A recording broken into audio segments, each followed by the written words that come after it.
evening, everybody. This is Johnny Seville. This is your executive summary for stock setups for Friday. Okay, so we've had February 1st go into place. Open range has set itself, and we do not close within a breaking range. We have a high of 2289.14, and we close at 2280. The low yesterday was 2272, so we're in that range. So no break either way on open range yet. So that means indecision for the market. However, let's go over to our stocks above or below their 50-day moving average. Now, if we look at the MMFI, you will see something different. You'll see that the stocks above their 50-day moving average have significantly declined from 70% only last week, Thursday, 1 week ago, to 53%. That is a 17% decline. So that is a substantial decline in just a week when apparently the market hasn't gone anywhere. Now, you might remember a couple of weeks back I said, watch the smart money on the MMFI. I said that the 60 percentile lasts for generally 4 to 5 days. Now, let's look at this. 1, 2, 3, 4, 5, break. And looking back at that historically, what that typically means is a further decline. 1, 2, 3, 4, 5, wabam.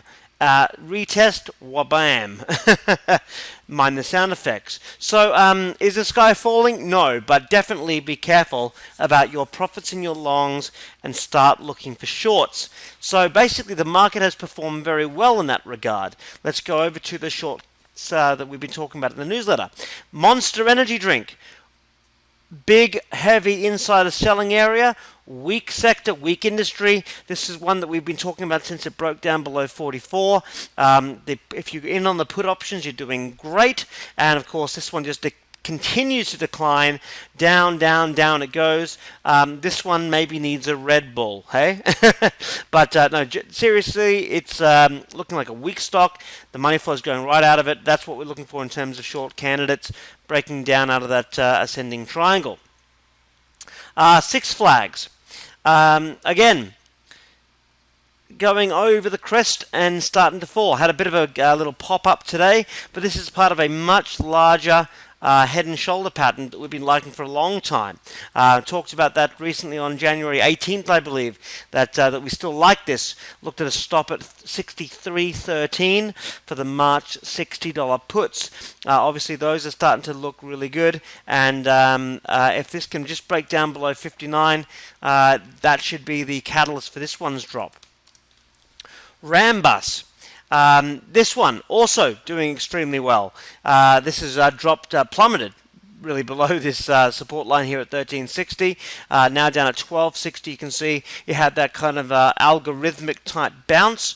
It shot straight down from there, and this 1260 area, if it breaks, we should easily be able to hit that $11.80, $12 range within the next week or two. Capital One. What's in your wallet?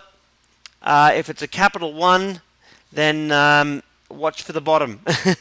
If this one continues to decline, a break of 86 and change should be able to bring this down to the 82 range. Again, not a huge move, only about 5% drop from there, but of course if you're an option player on this one, which one we talked about a couple of weeks ago, obviously you should benefit from that.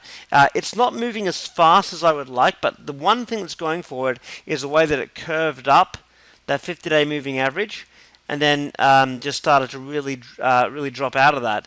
So what we want to see is a heavy volume break below the low from back here, which was 85.77. So a volume break maybe above 3.5 million, below 85.77 would be the thing to look for on that one. Okay, on the long side, VIRT is starting to make its move. This was of course, that flag play. We're waiting for a break of 1853, I believe. As you can see, it's starting to move that way today. Had a nice long tail with a very bullish close. If we can break above 1850, or sorry, 1853, 1857, this could be a substantial break on VIRT. Of course, this is the market maker company, which we have, I believe, one of Trump's administrative board is the insider here. He's also been loading up in the last 6 months on that particular stock. So that's a flag play. Definitely one to be looking at. MRCY also on the move from the same scan, from the flag scan. This one's starting to push as well. If we can break above 35 and change, we've possibly got a pennant formation here. So you can see, there you go, there's your downward trend line and your uptrend line forming here. So that would give us a short-term target. There we go, I'll measure that out. That's about right. Yep, good. Looking at least kind of 37.30. So eyes on that one too. Speaking of eyes, Intelsat, eyes in the sky. That's what they do. They have satellites that spin around us. This one's been moving really well. This one's pushed up from the entry criteria that we were discussing back here at $3 and change. We're now up into the $3.61. So I would look at updating the stop criteria to 333, and that's looking good there. ASYS. Flag formation, very speculative, low volume to high volume. You can see it's forming the flag there. The 520 was the entry signal, so that's obviously doing well. We're up to 556. Really, I would still look at that target of around 620 as a take profit zone, but possibly we could get as high as the $7 range if we push further. So watch for that. It may be on the move. It's started to push, but very low volume. So super speculative, and just a fun trade there for little bit of a gamble, if you like. Okay. Ivanhoe. Ivanhoe Mines is doing well, but I would be careful if we break.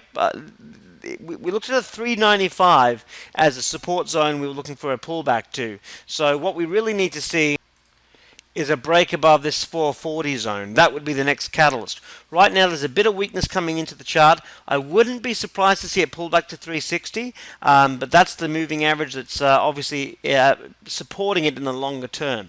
So it may not happen, but just be cautious. If you do see it pull back, that may not be an exit sign. The 20-day moving average there at 360 is what should hold it up. If it broke that, I'd be out.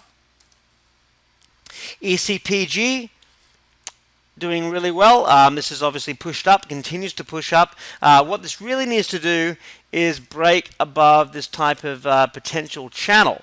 So you can see that pattern forming there. The money flow is good, but what it really needs to do is break above 33 or even 32.50 to get the next bit of legs. Right now it seems to be kind of curling. We've got a little bit of oscillating move, so this is going to be a wait and see. So far though in the green zone, and I need to wait a little bit to see how that rolls over. CALA. Wow, what beautiful technicals. We talked about this as a flag formation when it was asked about it as a question from the audience in Trading Room back there. I think it was on, must have been, I'm going to guess, Tuesday, January 10th. Anyway, we talked about that being a flag.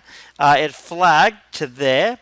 Then it came out of the macro formation, which was a downward channel. You measure that. You duplicate that above the breakout zone. Target was $6.83. Hit that with no trouble at all. And then our second target was $8.53. Hit that today again, no trouble at all. So wow, what a huge run up from that 380 zone, $4 zone, all the way to $8.53. Well done, anyone on that one. Congratulations. FTNT. Also pushing.